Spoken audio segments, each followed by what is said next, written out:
Muito bem, vamos lá. Dando sequência aqui, o nosso próximo palestrante, ele vai falar um pouquinho para a gente sobre inteligência artificial. Tá? Ele é um dos nossos cientistas da computação da unidade da TREI Corporativo. Ele é muito focado no desenvolvimento de aplicações de microserviço, focado em aplicações web de alta escala e de grande desempenho. Eu convido para falar sobre inteligência, como a inteligência artificial vai revolucionar o varejo, nosso colega Diego Azevedo. Por favor, Diego. Uma salva de palmas, pessoal. Valeu. Alô. Bom dia, pessoal. Prazer estar aqui falando para vocês hoje. Quem ficou aí, está quase na hora do almoço, né? Mas quem ficou até aí, acho que vai ter alguns insights e algumas coisas interessantes que a gente vai conseguir passar aqui para vocês hoje. Bom, como o Alvino falou, meu nome é Diego, eu trabalho na TREI, lá em Curitiba, na TREI Corp. Já trabalho há algum tempo na empresa e hoje o nosso foco lá em Curitiba é pensar como que a gente desenvolve soluções que ajudem vocês, varejistas ou profissionais de agências e profissionais que estão ligados de alguma forma com o e-commerce, a venderem mais, a terem uma experiência do usuário final de vocês, do cliente de vocês melhor. Na palestra tanto na palestra do Magaldi quanto na palestra do Thiago, muito se falou sobre revolução tecnológica, né? O Magaldi até se colocou lá um gráfico bem interessante que mostrava a evolução da tecnologia nos anos, né? Uma curva exponencial, e a evolução de como o nosso pensamento evolui em uma curva linear. O Thiago falou também sobre a evolução do varejo nos últimos 10 anos. E daí a gente pode se perguntar, né? E eu pergunto a vocês, e nos próximos 5, 10, 15 anos, o que vai revolucionar o e-commerce, né? O que vai levar vocês a se manterem competitivos ou a crescerem, a dobrarem de tamanho? O que pode ajudar vocês? Nós acreditamos que a tecnologia vai ser um grande aliado de vocês, né? Então, a tecnologia é um meio para se chegar em produtos digitais mais eficientes. E dentro de todas as tecnologias que estão aí disponíveis, nós acreditamos que a inteligência artificial é uma tecnologia que deve revolucionar o varejo e já está revolucionando as nossas vidas como um todo. Eu queria perguntar aqui quem hoje veio aqui até o evento usando um carro de aplicativo ou quem veio de carro pesquisou o trânsito no Google Maps, por exemplo. Todos vocês tiveram, então, hoje, os dados de vocês analisados em algum momento por aplicações que usam internamente inteligência artificial. Mas vocês podem perguntar, mas eu não vi nada de diferente, né? Apareceu para mim um mapa, uma rota e chegou o cara lá do aplicativo. A inteligência artificial ela não tem uma cara, bem definida, ela é uma aplicação que fica por baixo dos panos, por trás dos panos. E quando ela é bem feita, ela não aparece. Então, no caso do aplicativo, o que a inteligência artificial fez? Ela gerou uma hipótese, ou seja, ela falou aqui do ponto A ao ponto B, né? Então, por exemplo, eu quero ir do aeroporto de Congonhas até o shopping Frei Caneca. Ela falou que, segundo os meus dados históricos de milhares de viagens que já fizeram esse mesmo trajeto, num horário semelhante, em condições de trânsito semelhantes, em condições, sei lá, sem acidente, o trajeto levou 45 minutos. Né? E isso, quando a gente trabalha com inteligência artificial, a gente fala que isso é uma hipótese. É uma hipótese que pode ou não ser confirmada.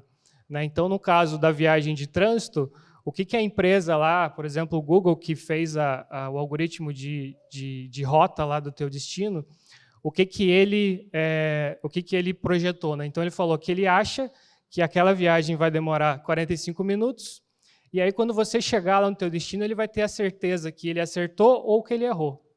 E essa informação ela volta para a base de dados do Google, alimentando essa base para que a tua próxima recomendação, ou a recomendação de outras pessoas que vão fazer esse mesmo trajeto, seja mais acertada. E é nessa volta dessa informação que a gente fala que há um aprendizado. Então, é por isso que a gente fala que é inteligência artificial, né? Tem a palavra inteligente no meio, porque a máquina aprende com os resultados dela mesma. Então, ela gera uma hipótese, essa hipótese é confirmada ou não, e depois ela ela melhora o seu próprio desempenho com base nos dados que os usuários forneceram. Então, é um ciclo que não envolve, em princípio, a interação humana e ele tem uma escala gigantesca. Então, a inteligência artificial ela é uma tecnologia que já está, né, mudando a maneira como a gente interage com o meio digital, mas não apenas com o meio digital. Existem algumas decisões bastante importantes que já foram tomadas, tanto no mundo do varejo, mas no mundo como um todo, que foram influenciadas pela inteligência artificial. E aqui a gente vai falar de um caso, né, que é a eleição americana de 2016. Né? Então, qual era o cenário na época? Né? Então, nós tínhamos dois partidos, né, no final das eleições, lá depois das primárias. A gente tinha o Partido Democrata, que tinha a Hillary Clinton, e tinha o Partido Republicano, que tinha o Trump. Qual que era o cenário, né, no meio da eleição? O Partido Democrata ele tinha, segundo as pesquisas, um percentual de votos maior, ele seria o vencedor da eleição. E o que o time lá do Partido Republicano, do Trump, fez, né, que envolve inteligência artificial? Eles montaram uma equipe composta por cientistas de computação, por engenheiros de dados, por pessoas de negócio, né, nesse caso, pessoas que entendem de eleição, para tentar entender de que forma eles poderiam reverter aquele cenário, ou seja, de que forma eles poderiam mudar a opinião de áreas específicas dentro dos Estados Unidos. Então, eles primeiro que eles fizeram, eles começaram a montar uma base de dados, e nessa palestra eu vou repetir bastante essa palavra, base de dados, porque a gente pode entender os dados como se eles fossem a matéria-prima da inteligência artificial. Não existe inteligência artificial se você não tiver uma base de dados bem consolidada, bem completa, bem estabelecida. E talvez seja esse a principal mensagem que eu gostaria de passar aqui para vocês, de que forma vocês estão tratando hoje os dados de vocês, os dados dos seus clientes no e-commerce. Então, nesse exemplo dos Estados Unidos, o que eles fizeram? Eles tinham uma base de dados que tinha lá o nome do eleitor, onde ele morava, quantos anos ele tinha, se ele tinha dado like ou não na página do Facebook do Partido Democrata ou do Republicano, qual era a conexão de amizades dele, e com isso eles começaram a gerar anúncios de marketing focados, segmentados para um público específico. Então, eles entenderam que nos Estados Unidos existiam áreas de alguns estados americanos que poderiam fazer um turnaround dessa eleição. E eles começaram a fazer anúncios específicos segmentados para esse público. Então, eles chegaram a gerar mais de 1000 variações do mesmo anúncio de marketing. Né? No e-commerce, a gente fala muito às vezes, sobre teste AB, né? Que a gente, em linhas gerais, a gente testa variações de uma mesma página e daí vê qual converte mais. Nessa ação específica, eles chegaram a gerar mais de 1000 variações da mesma aplicação. Então, eles fizeram um anúncio em inglês, outro anúncio em espanhol, um anúncio com vídeo, outro anúncio com áudio, um anúncio com imagem, um anúncio com legenda, subtitles, outro sem legenda, um anúncio com um texto descritivo, outro anúncio com um texto bastante sucinto. E, com isso, eles geraram mais de 1000 variações de um mesmo anúncio. Né? Então, imagina o que leva você, como que você vai monitorar o resultado de todos esses anúncios. É preciso de bastante automação. Né? Como é que você vai perceber o que está convertendo, o que não está convertendo. Então, o final da história todo mundo sabe, né? O candidato republicano foi eleito.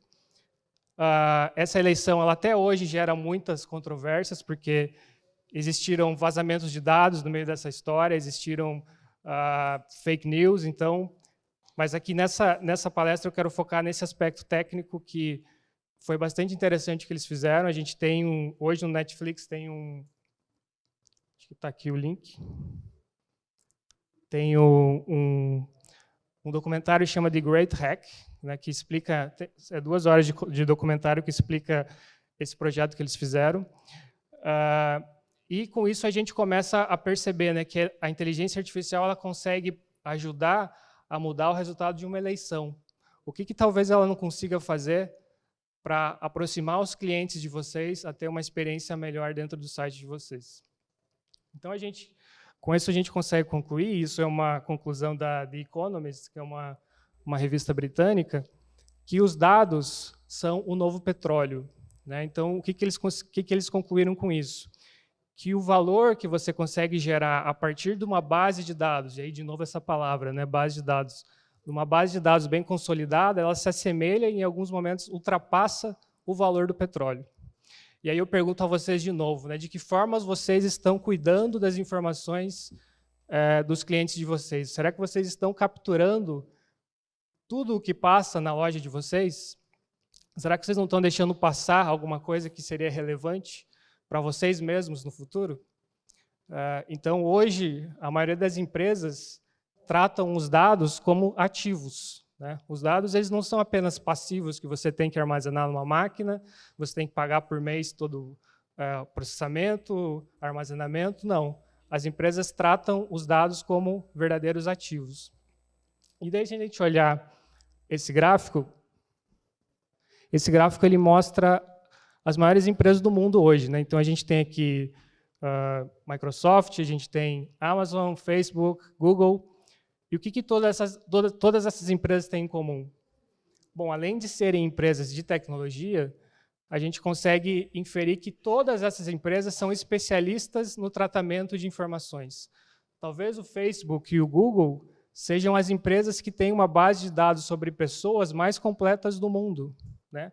Talvez nenhum governo tenha tantos dados sobre pessoas quanto o Facebook tem. E isso a gente consegue imaginar o que é possível fazer com esse conjunto de dados, né? O tamanho da geração de valor possível com esse conjunto de dados. E aí, assim, claro, aqui a gente está falando de empresas gigantescas, mas no mercado de vocês, será que vocês estão armazenando? Por exemplo, no e-commerce, a gente tem uma facilidade muito grande na obtenção de informações, né? Diferente do varejo físico, se a gente quiser saber todas as pessoas que entraram na nossa loja, que provaram o tênis, né, escolheram o tamanho do tênis, escolheram a cor do tênis, calcularam o frete e não fecharam a compra, essa informação está disponível dentro do site de e-commerce. Basta você capturá-la da maneira adequada. Se você quiser saber quem viu um produto, apenas viu um produto, e saiu da página, você também consegue essa informação.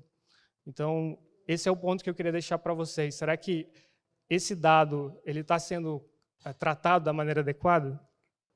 Até nos últimos dias eu estava conversando com o Thiago aqui sobre a Nike, né? Ele deu um exemplo da Nike. O próximo CEO da Nike, né, foi escolhido semana passada, ele não é um cara que entende tênis, né? A Nike é uma empresa já há muitos anos líder desse segmento. O próximo CEO da Nike é um cara que entende de dados. Então, é um cara técnico da área de tecnologia que vai ter que aprender como que ele, com essa base gigantesca de dados que a Nike tem, como que ele vai conseguir gerar valor nos próximos anos, porque a Nike entendeu que é aí que está o segredo do negócio nos próximos anos. E nessa linha a gente tem outras empresas de tecnologia, né? Google, Amazon, e todas elas têm criado os produtos inovadores nesse sentido. Então, o Google tem inúmeros produtos, né? Então tem produtos tanto como esse, carros autônomos, né? Que são mais produtos no estado da arte, que vão levar alguns anos ainda para chegar aqui no Brasil, mas também tem produtos que estão bem factíveis, né? O Google ele tem a sua plataforma de computação em nuvem, que você consegue, com um cartão de crédito, contratar serviços de inteligência artificial em 5 minutos. Né? Mas o que você vai ter que fazer, ou você vai ter que ter, para que esse serviço que você contratou seja eficiente? Você vai ter que ter dados. Se você não tiver os dados, se você não for o dono dessas informações, de nada adianta você ter o algoritmo mais poderoso do mundo, né, ou o computador mais poderoso do mundo. A Amazon também tem utilizado a capacidade dela de armazenamento e processamento de dados para gerar experiências diferenciadas para os clientes dela. Então, nos Estados Unidos, a gente consegue chegar na Amazon Go, né, numa loja física da Amazon, pegar o produto da prateleira e simplesmente sair sem ter que passar no caixa, porque já houve um reconhecimento facial ou um reconhecimento pelo celular de quem é o cliente que está comprando, houve um reconhecimento através de imagens de que aquele cliente pegou determinado produto e quando ele saiu da loja, ele simplesmente vai ser cobrado no cartão de crédito dele.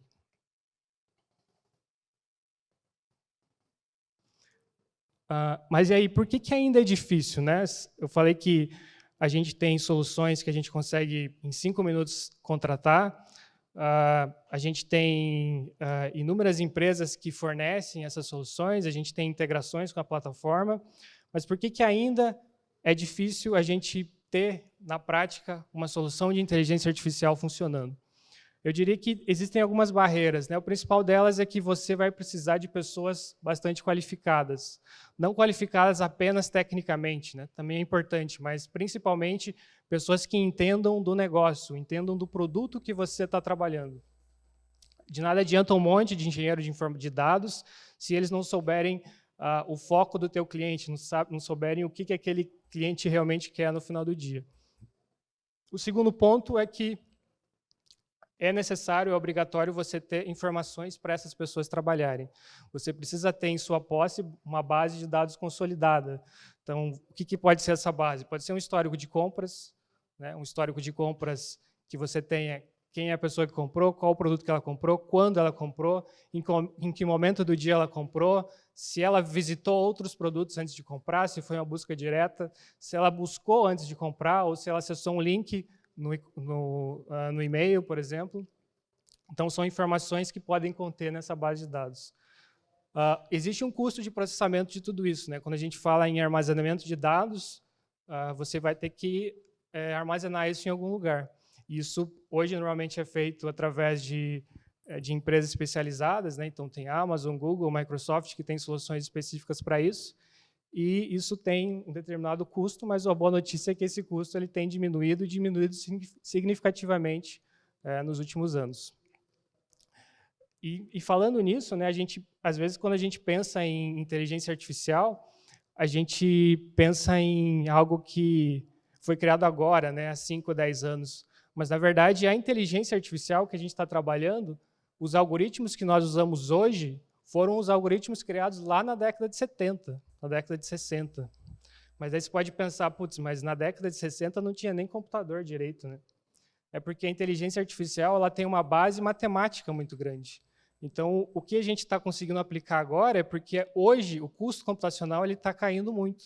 Então, a gente consegue pegar aquelas equações complicadas, matemáticas, e aplicar hoje, porque hoje a gente tem tanto armazenamento de dados quanto computação, né, processamento de maneira muito mais barata, né? Então, esse é o ponto principal. E aí eu falei que talvez uma das coisas mais importantes sejam os dados, né? E vocês podem estar pensando, então agora eu vou armazenar tudo, né? Tudo que acontecer na minha loja, eu vou colocar lá no meu banco de dados ou no meu provedor de computação. E se o cara olhar o produto, eu vou armazenar. Se o cara clicar no link, eu vou armazenar tudo. E aí entra um outro ponto que eu gostaria de chegar aqui e perguntar para vocês. Quem aqui já sabe ou já estudou sobre a LGPD? Uma pessoa. A LGPD é a Lei Geral de Proteção de Dados. Ela entra em vigor em agosto de 2020 aqui no Brasil. Então, ela foi aprovada em 2018, né, entra em vigor agora em 2020. E o objetivo da lei é regular o mercado de dados, né? Essa lei foi bastante baseada na lei da União Europeia, que é a GDPR, e também na lei da Califórnia, lá nos Estados Unidos. E o principal objetivo da lei é como que o usuário, né, como você, cliente, tem mais privacidade, o teu direito à privacidade. Então, lá em agosto de 2020, o teu cliente vai poder chegar no teu e-commerce e perguntar para você, e-commerce, né, loja, quais dados você tem a meu respeito? Quais dados você tem sobre mim? E você vai ser obrigado a responder. Eu tenho esse teu histórico de compras, eu tenho o teu endereço, eu tenho, sei lá, a tua data de nascimento, a tua idade. E aí o usuário ele vai poder ter o poder de falar, esse dado aqui está errado, né? Eu não moro mais nessa casa, eu moro nessa outra. E também vai ter o poder de falar, ok, legal que você tem essas informações, agora eu quero que você exclua tudo que você tem sobre mim. É o direito do esquecimento. Agora as pessoas vão ter esse direito. É o mesmo direito que as empresas na União Europeia tiveram que se adequar, né? Então, Essa lei, ela vai entrar o ano que vem em vigor, né, daqui a 10 meses, e ela vai exigir uma mudança na maneira como a gente pensa e na maneira como a gente trata os dados das pessoas, de qualquer aplicação que trate de dados, né, desde um hospital que armazena dados históricos médicos de pessoas, até um e-commerce que armazena históricos de compras de pessoas. E daí aqui a gente entra numa parte um pouquinho mais técnica, que eu vou tentar traduzir para vocês. E às vezes a gente ouve, né, na mídia, né, até teve no Jornal Nacional, no último mês, a gente teve uma série de 3 reportagens sobre inteligência artificial, né, e aí eles falaram alguns desses termos aqui. Então a gente tem muita buzzword, né, muita palavra em inglês, muita palavra difícil, que fala sobre inteligência artificial, mas o que eu queria focar nesse ponto aqui, né? Tudo isso, né, seja inteligência artificial, data science, machine learning, deep learning, só existe se houver dados suficientes que apoiem essas tecnologias. Então, talvez não faça muito sentido para vocês tentar entender tecnicamente o que isso significa, mas sim pensar de forma genérica, né? Então, como que um algoritmo de inteligência artificial ele aprende? Esse modelo aqui ele é um modelo bastante genérico, mas ele se aplica à grande maioria das tecnologias. Então, o que existe, né? Existe um input, uma entrada de dados, e esses dados podem estar em N formatos, você pode ter isso no banco de dados, você pode ter registro de imagens, você pode ter registro de vídeos. Esses dados eles vão ter que ser processados por um algoritmo, e eles vão gerar um modelo, e aqui entra a parte estatística que eu falei, né? Um modelo estatístico, probabilístico, matemático, que vai fazer a coisa acontecer no final das contas. Então, talvez vai ficar um pouco mais claro quando a gente falar da recomendação, que é basicamente isso aqui. A gente pode ter como um conjunto de dados o histórico de compras das pessoas. Então, eu tenho um fulano aqui que comprou uma camiseta, esse cara aqui comprou uma bola, e talvez esse outro aqui compre uma chuteira, porque os outros tiveram esse mesmo caminho. Isso pode parecer algo bem simples quando a gente vê um exemplo de 3 pessoas, mas quando a gente olha isso numa escala grande, de milhares de clientes, de milhões de clientes, essa recomendação ela passa a ficar cada vez mais assertiva, né? Ela passa a acertar cada vez mais. E aí, quando a gente fala em inteligência artificial, a gente tem um conceito aqui, que é importante falar, que a gente sempre fala numa taxa de confiança, uma taxa de acerto. Naquele exemplo que eu falei lá no começo, né, da viagem que o pessoal faz do aeroporto de Congonhas até aqui ao Shopping Frei Caneca, quando o Google falou que demora 45 minutos, o Google estimou aquilo com uma taxa de confiança de, sei lá, 90%, mas não é 100%, né, porque essa tecnologia ela resolve problemas que a programação tradicional não resolve. E para resolver esses problemas, ela coloca um percentual de erro, porque às vezes realmente existe esse erro. E existe também técnicas para diminuir esse erro. Então, aquela técnica que eu falei de você retreinar o teu algoritmo, né? Você fazer o teu algoritmo aprender com o teu resultado da tua viagem, então, quando deu os 45 minutos, você dá um positivo ou dá um negativo, isso vai fazer com que esse erro fique cada vez menor. Então, a tecnologia, né, a inteligência artificial, ela não é o fim, né? Ela não é um produto final, ela é um produto meio que pode ser utilizado para melhorar a experiência dos usuários na tua loja virtual. E aí a gente entra na principal parte aqui, que é a possibilidade no e-commerce, né? O que no e-commerce, hoje, com a tecnologia que nós temos hoje, né, a gente já consegue fazer? O que a gente consegue explorar utilizando machine learning, utilizando inteligência artificial, com o que nós temos hoje? Bom, recomendação, né? Talvez recomendação tenha sido a grande tecnologia que impulsionou a Amazon nos últimos anos. E a Amazon, como ninguém, ela aprendeu a gerar vitrines de recomendação baseado em históricos de pessoas e baseado em objetivos específicos, né? Então, quando a gente fala em recomendação, eu tenho que pensar o que eu quero recomendar. Eu quero recomendar um produto para fazer um cross-selling, né? Ou seja, a pessoa compre uma camiseta do Flamengo junto com uma chuteira, ou eu quero que ela substitua aquela chuteira por uma chuteira de maior valor, fazer um upselling. Então, isso são informações bastante importantes que vão mudar quais os dados são necessários para você gerar essa recomendação. Então, não adianta você só querer contratar um algoritmo lá do Google, entrar na página do Google e contratar, se você não tiver os dados necessários para fazer esse trabalho. A segmentação de público talvez seja uma das áreas em que eu vejo mais oportunidade hoje dentro do e-commerce. A gente sabe que, às vezes, a gente coloca a mesma vitrine de produtos para todas as pessoas que entram no site, né? Ou a gente coloca o mesmo banner para todas as pessoas. Só que os clientes eles são diferentes, né? Cada cliente enxerga de maneira diferente. Às vezes a segmentação ela pode ser regional, às vezes a segmentação ela pode ser por idade, pode ser por gênero. Então, tudo isso são features, né? São características que a loja virtual pode ter se ela utilizar a inteligência artificial. A busca, por natureza, ela converte mais. As pessoas que buscam, normalmente, ela tem uma taxa de conversão maior do que as pessoas que não buscam. Então, nesse exemplo aqui, a gente está mostrando um algoritmo que traduz o que a pessoa descreveu, escrevendo um texto errado, para produtos com produtos que dão match, né, produtos que significam o hack aqui nesse exemplo.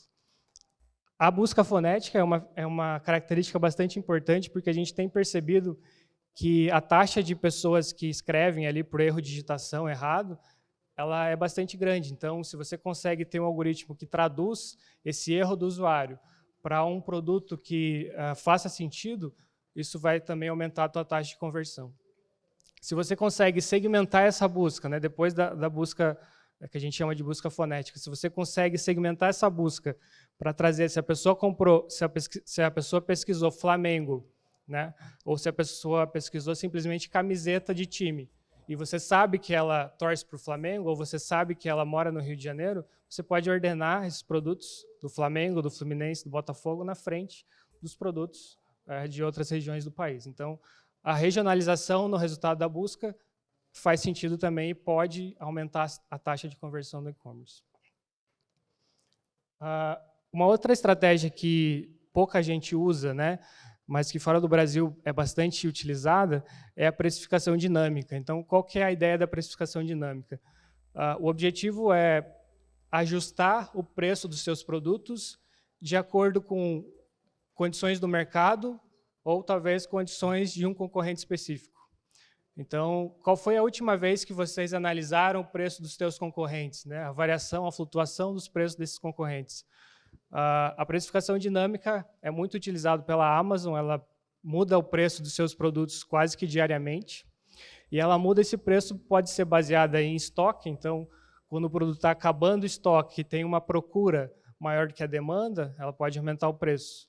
Ou no cenário invertido, né? Quando tem um estoque muito grande e uma procura muito baixa por aquele produto, o preço normalmente tende a descer. Então, essa variação automática dos preços, ela é algo que tem sido utilizado bastante aí nos próximos anos, nos anos passados, e tende a ser utilizada bastante nos próximos anos. Outro ponto aqui é de que forma vocês usam os dados históricos de vendas para tentar ajudar a descobrir ou ajudar a estimar quanto vocês vão vender no próximo período, né, no próximo trimestre, ou no próximo quadrimestre, no próximo ano. Então, existe uma área da inteligência artificial que trabalha só em forecasting, né, que é previsibilidade, nesse caso aqui, previsibilidade de vendas, que ajuda a entender, né, baseado num modelo histórico, baseado no que você vendeu em anos passados, baseado em acontecimentos do teu mercado específico, quanto você vai vender no próximo trimestre ou no próximo quadrimestre. Então, é uma área bastante importante. Isso se aplica não apenas ao e-commerce, se aplica a inúmeras áreas aí do mercado, e tem tido bastante retorno, né? Nesse ponto específico, é algo que aquela taxa de erro que eu mencionei, ela tem sido cada vez menor. E aí, o que eu queria concluir aqui, e talvez passar uma mensagem para vocês, De que forma vocês estão lidando com as informações pessoais dos usuários de vocês, dos clientes de vocês, e se vocês não estão deixando passar essas informações despercebidas, se você não está deixando passar alguma coisa que poderia gerar valor, poderia agregar valor ao negócio de vocês.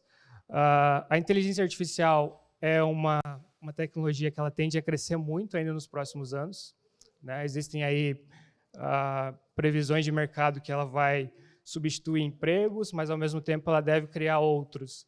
Existem previsões que ela deve, assim como ela criou um trabalho para motoristas de aplicativo, pode ser que os carros autônomos eles simplesmente acabem com esses empregos. Mas ela também tem muito a ajudar no nosso dia a dia, principalmente no e-commerce. Então, o e-commerce é uma área que, por natureza, é uma área que gera muita informação, né? Diferente de uma loja física tradicional, o e-commerce você consegue taguear, você consegue saber quase tudo o que acontece dentro da loja. Então, como a inteligência artificial ela só trabalha porque existe uma base de dados consolidada, então você precisa encontrar nichos de mercado que gerem dados, né? E o e-commerce é uma área que gera muita informação, gera muito dado. O e-commerce você tem conexões com várias empresas, né? Então, pensando num fluxo de compra normal, o cara coloca o produto no carrinho e calcula o frete. No momento que ele calculou o frete, você fez provavelmente uma conexão com o gateway de frete. O gateway de frete devolveu uma cotação de frete. O cara escolheu para pagar com cartão de crédito. Aí você fez uma conexão com um intermediador de pagamento, com um gateway de pagamento, que faz uma conexão com o cara que analisa o risco daquela compra. Então, todas essas ligações, todas essas conexões, elas geram muitas informações, elas geram muito dado. E esse dado ele é muito rico, né? Então, o principal ponto que eu gostaria de deixar para vocês é: tratem os dados de vocês, os dados dos acessos aos produtos de vocês, os dados de compra, principalmente, dos produtos de vocês, como verdadeiros ativos, porque eles podem gerar muito valor para vocês, tanto agora quanto no futuro próximo. Tá bom?